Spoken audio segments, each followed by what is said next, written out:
At dahil hapon na naman, magluluto na naman tayo ng hapunan. Ang lulutuin ko nga palang hapunan ngayon ay pork barbecue.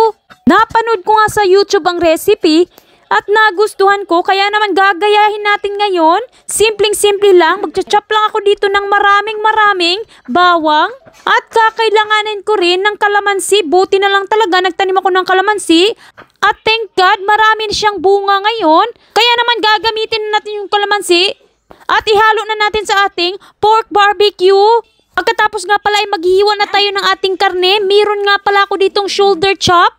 At napakalaki nga, kaya naman hihiwain ko ito ng pinong-pino. Hihiwain lang natin ito ng pork barbecue cut. Alam niyo naman siguro kung paano maghiwa ng karne.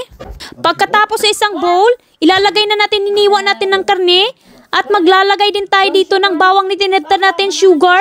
At saka mag-a-add din tayo ng ketchup. So naubusan nga pala ako ng ketchup, kaya naman kulang yung ating ketchup na ihahalo ngayon. Maglalagay din tayo ng vinegar at saka calamansi juice, liquid seasoning at saka oyster sauce. Season din natin of course, salt and pepper. At pagkatapos maglalagay din tayo ng Sprite or lemonade. So 1/2 cup lang palang nilagay ko. Ngayon naman ay halo-haluin lang natin yung ating marinade. Mix lang natin ito together hanggang sa maghalo-halo lahat ng mga sangkap. Pagkatapos, i-wrap natin ito ng Glad wrap at ilalagay natin ito sa ref for at least overnight yung pag-marinade ng ating karne para masarap talaga at manuot lahat ng mga marinade. So fast forward na tayo guys, nakalipas ng overnight. So naglinis muna ako dito ng garden namin. Ang dami na namang dahon na nalaglag at kailangan ko talaga tong linisan.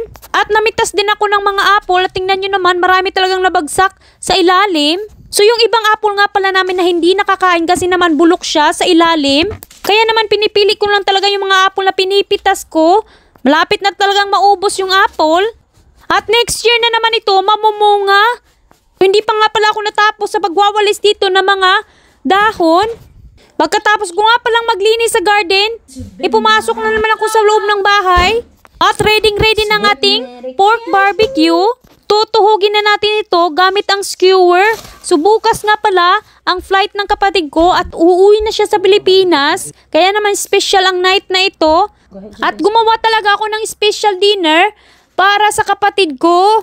After 5 months, babalik na rin siya sa Pilipinas.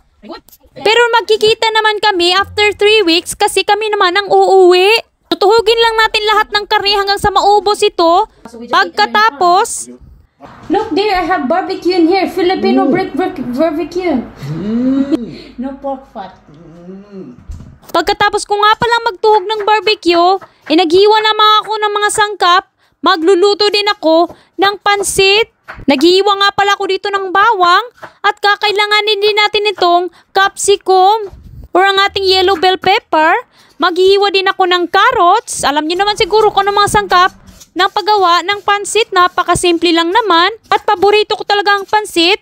Naalala ko tuloy nung mga bata pa kami, nakakain lang talaga kami ng kapansit kapag may birthday or kaya may okasyon sa kapitbahay o piyesta. So ito na, sisimulan natin pagluluto ng pansit.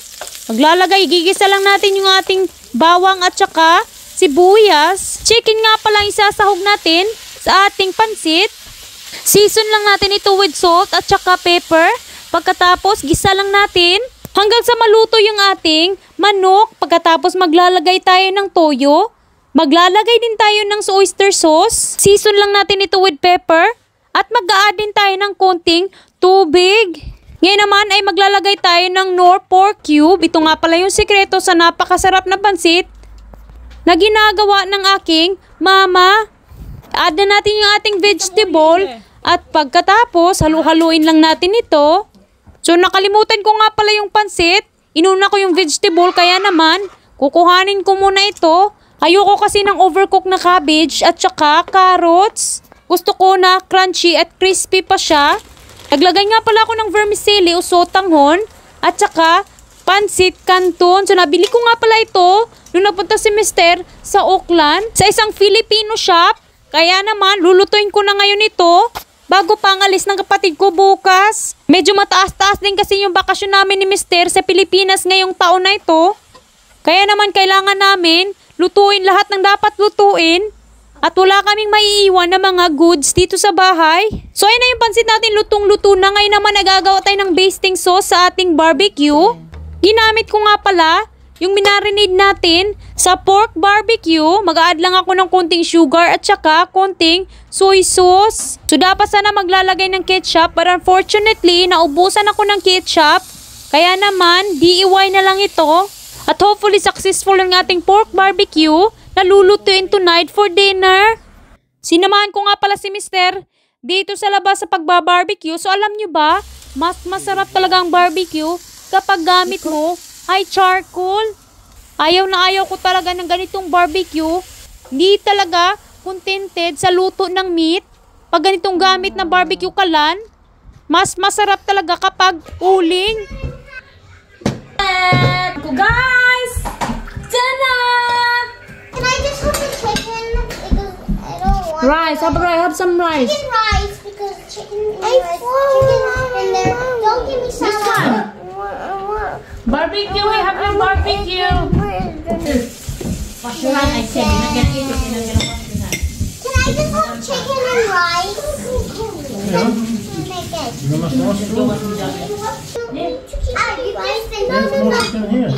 So guys, we have guys our dinner for tonight. Yes, that's yummy. Try it. That's just Filipino barbecue. Try it. Try Mommy's Filipino barbecue. Say, you want some rice, Sai? Okay. Sticky. You like it, George?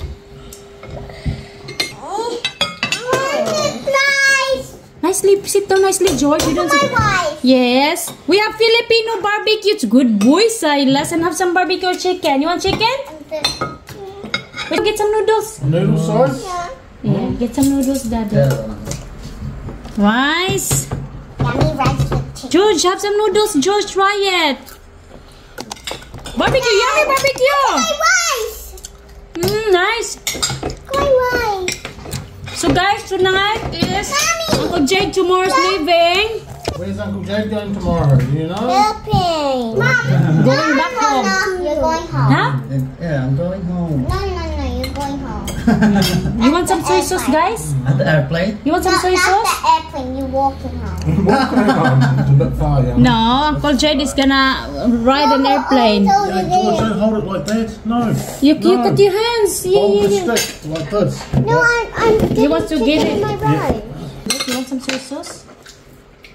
Smack. Have some soy sauce. So Canton. very good, Silas eating nicely. Yummy. Silas, very good boy. Chew. That's it, Canton. Yummy. You love your pancit? You love pancit? Pensive cake. Look at my pensive one. No, Ariana's not eating pancit. Dinner! Our dinner for tonight is yummy. Okay, our dinner for tonight is yummy barbecue. I'm making the barbecue. Huh? I'm coming home tomorrow. Home with you. I know. And we have also sausawan here, soy sauce and yummy. How's that one? Yummy, yummy. Mas lamig jud siya sa uling, no? Delicious ito I'm na. going to come in the airport. I don't Delicious? wanna go. Kulang sa ketchup, We're all man. going. We're gonna get my. We're gonna go drop off Uncle Jade in the airport. Drop off. Are you gonna miss Uncle Jade? No.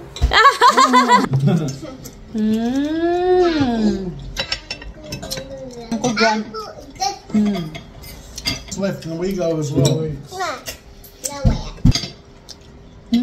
I'll just eat the chicken. Huh? So guys, thank you for watching this video. I hope nag-enjoy kayo at sa susunod naman na vlog. Bye!